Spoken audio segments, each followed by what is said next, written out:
Hello नमस्कार। आज हम बात करेंगे देश के रियल हीरो और एक महान साइंटिस्ट सोनम वांगचुक के बारे में। तो आइए शुरू करते हैं। सोनम वांगचुक एक बहुत बड़े सफल व्यक्ति हैं अपने लाइफ में, बट इनके पास ना तो कोई पर्सनल कार है ना तो कोई पर्सनल बाइक। इन्हें अगल बगल जहाँ भी जाना होता है ये अपना साइकिल का यूज करते हैं। इनका मानना है कि साइकिल का यूज करने से इससे हमारा हेल्थ और एनवायरनमेंट दोनों बहुत अच्छा रहता है। सोनम वांगचुक का मानना है कि हमारे देश में ज्यादातर पोल्यूशन बिजली बनाने वाले कंपनियों से निकलती है। तो अगर हम अपने लाइफ में कम से कम बिजली का यूज करते हैं तो हमें ऐसी बिजली बनाने वाली कंपनियों की जरूरत कम से कम पड़ेगी। जब हमारे देश में बिजली बनाने वाली कंपनियां कम होंगी तो ऑटोमेटिक देश में पोल्यूशन कम हो जाएगा। इसलिए सोनम वांगचुक अपने घर को सोलर पैनल से डिजाइन किया हुआ है। जब बाहर का टेम्परेचर -20 -30 डिग्री रहता है तब सोनम वांगचुक के घर के अंदर का टेम्परेचर +20 डिग्री रहता है, बिना किसी इलेक्ट्रिक, बिना किसी हीटर के। अगर हम बात करें एजुकेशन की तो सोनम वांगचुक का कहना है कि हमारे देश में क्लास में जो बच्चे फेल होते हैं इसमें उनकी गलती नहीं होती है, गलती है हमारे यहाँ की शिक्षा व्यवस्था की।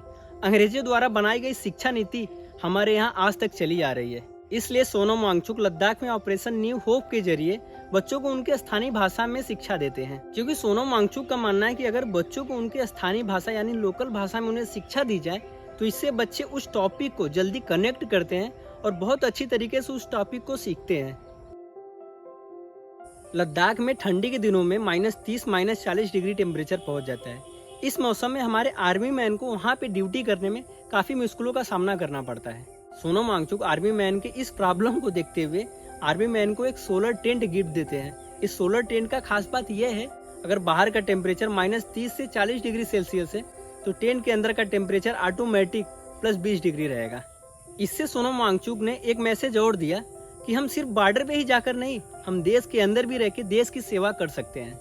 अगर हम बात करें अवार्ड की तो सोनम वांगचुक को नेशनल और इंटरनेशनल में बहुत सारे अवार्ड मिले हैं। उनमें से एक एशिया का नोबेल प्राइज कहने वाला मैग्सेसे अवार्ड भी उन्हें दिया गया है। तो अगर हम अपने देश के रियल हीरो सोनम वांगचुक जैसे लोगों को फॉलो करते हैं तो हमें सीखने को बहुत कुछ मिलेगा, जिससे हम अपना और देश का दोनों का विकास कर सकते हैं। धन्यवाद।